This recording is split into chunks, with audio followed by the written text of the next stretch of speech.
ओम परमात्मने नमः। पीछे के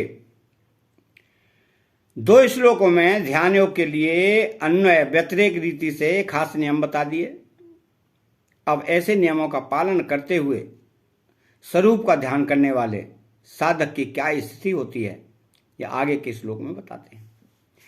तो यदा विनयतम चित्तमात्मने वावतिष्ठते न स्पृह सर्व कामेभ्यो युक्त इत्युच्यते तदा।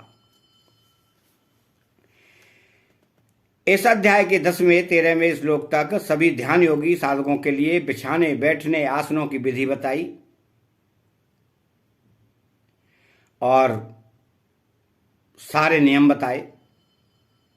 अब हम 18वें श्लोक से लेकर 23वें श्लोक तक स्वरूप के ध्यान का फल सहित वर्णन करते हैं।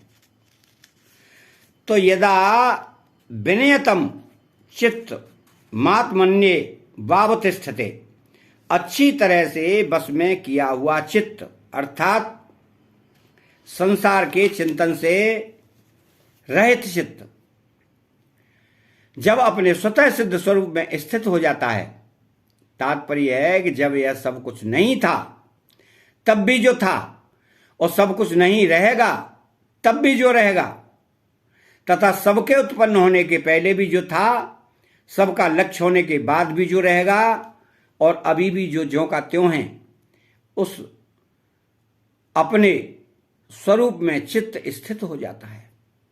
अपने स्वरूप में जो रस है, आनंद है, वह इस मन को कहीं भी और कभी भी नहीं मिला है।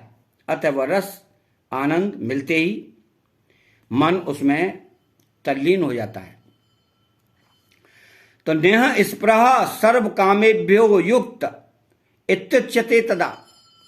और जब वह प्राप्त अप्राप्त दृष्ट अदृष्ट अहलौकिक पारलौकिक श्रुत अश्रुत संपूर्ण पदार्थों से भोगों से निष्प्रह हो जाता है, अर्थात उसको किसी भी पदार्थ की भोग की किंचित मात्र भी परवाह नहीं रहती, उस समय वो योगी कहा जाता है।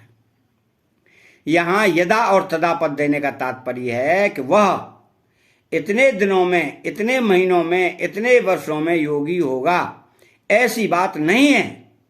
प्रत्युत जिस क्षण बस में किया हुआ चित्त स्वरूप में स्थित हो जाएगा और संपूर्ण पदार्थों से निष्प्रह हो जाएगा, उसी क्षण वह योगी हो जाएगा। अब इसमें विशेष बात क्या है? ऐसे श्लोक में 2 खास बातें बताई हैं। एक तो चित्त स्वरूप में स्थित हो जाए, दूसरी संपूर्ण पदार्थों से निष्प्रह हो जाए।